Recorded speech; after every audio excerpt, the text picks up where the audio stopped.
Welcome to the Trump Breaking News Network, your daily source for up-to-the-minute Trump news. Join us today and every day. Here's today's news. This is TBNN. Pentagon to send 4,000 troops to Afghanistan in Trump's largest deployment yet. By Tyler Durden. 2 days after Trump ceded unilateral authority on Afghan troop deployments to the Department of Defense, the Pentagon wasted on time, and according to AP, the Pentagon will send 4,000 additional American forces to Afghanistan to support existing forces and in hopes of breaking a stalemate in a war that has now been passed on to a third U.S. president. The deployment will be the largest of American manpower under Donald Trump's young presidency. According to AP, the decision by Defense Secretary Jim Mattis could be announced as early as next week, and was prompted by the rising threat posed by Islamic State extremists, evidenced in a rash of deadly attacks in the capital city of Kabul, has only fueled calls for a stronger U.S. presence, as have several recent American combat deaths. Asked for comment, a Pentagon spokesman, Navy Captain Jeff Davis, said, "No decisions have been made." Trump's decision Tuesday to give Mattis authority to set force levels in Afghanistan mirrored similar powers he handed over earlier this year for U.S. fights in Iraq and Syria. The change was made public hours after Senator John McCain, the Senate Armed Services Committee's Republican chairman, blasted Mattis for the administration's failure to present an overarching strategy for Afghanistan. McCain said the U.S. is not winning in Afghanistan, and Mattis agreed. The finality of the decision isn't entirely clear. While Trump has handed over the troop-level decision-making, there is nothing preventing him from taking it back.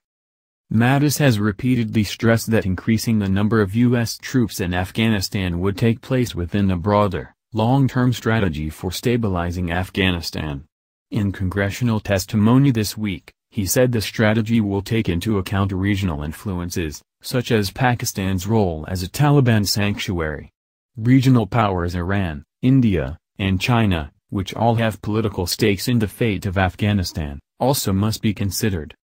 The bulk of the additional troops will train and advise Afghan forces, according to the administration official, who wasn't authorized to discuss details of the decision publicly and spoke on condition of anonymity. A smaller number would be assigned to counter-terror operations against the Taliban and the official said.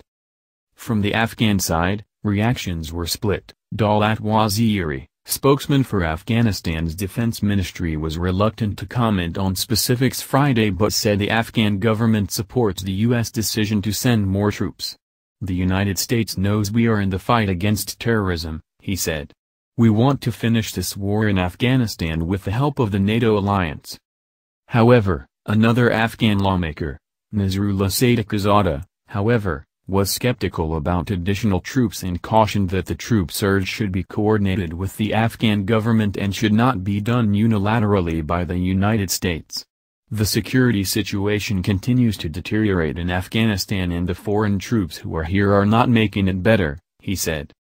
The gamble to send even more troops in Afghanistan is a big one for the president who inherited America's longest conflict with no clear endpoint or a defined strategy for American success, though U.S. troop levels are far lower than they were under Presidents Barack Obama and George W. Bush. In 2009, Obama authorized a surge of 30,000 troops into Afghanistan, bringing the total there to more than 100,000. Before drawing down over the rest of his presidency. Trump, who barely spoke about Afghanistan as a candidate or president, concentrating instead on crushing the Islamic State group in Syria and Iraq, may be underestimating the potential risk he faces by sending more troops in harm's way. His predecessors both had hoped to win the war. Bush scored a quick success, helping allied militant groups oust the Taliban shortly after the September 11, 2001. Attacks, before seeing the gains slip away as America's focus shifted to the Iraq War. In refocusing attention on Afghanistan, Obama eliminated much of the country's al-Qaeda network and authorized the mission that killed Osama bin Laden, but failed to snuff out the Taliban's rebellion. Obama set a cap a year ago of 8,400 troops in Afghanistan after slowing the pace of what he hoped would be a U.S. withdrawal. Nevertheless, There are at least another 2,000 U.S. troops in Afghanistan not included in the official count.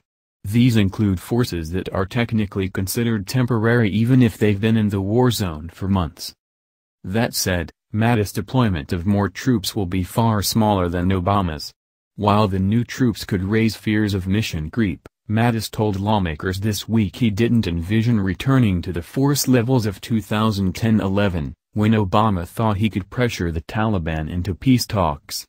Despite heavy losses, the Taliban fought on and in recent months appear to be gaining traction.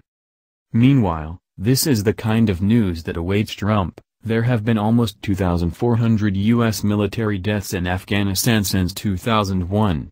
3 U.S. soldiers were killed and another was wounded in eastern Afghanistan this weekend in an attack claimed by the Taliban. That's the news. Join us here every day. Be sure to subscribe and click the bell. See you next time. This is TBNN.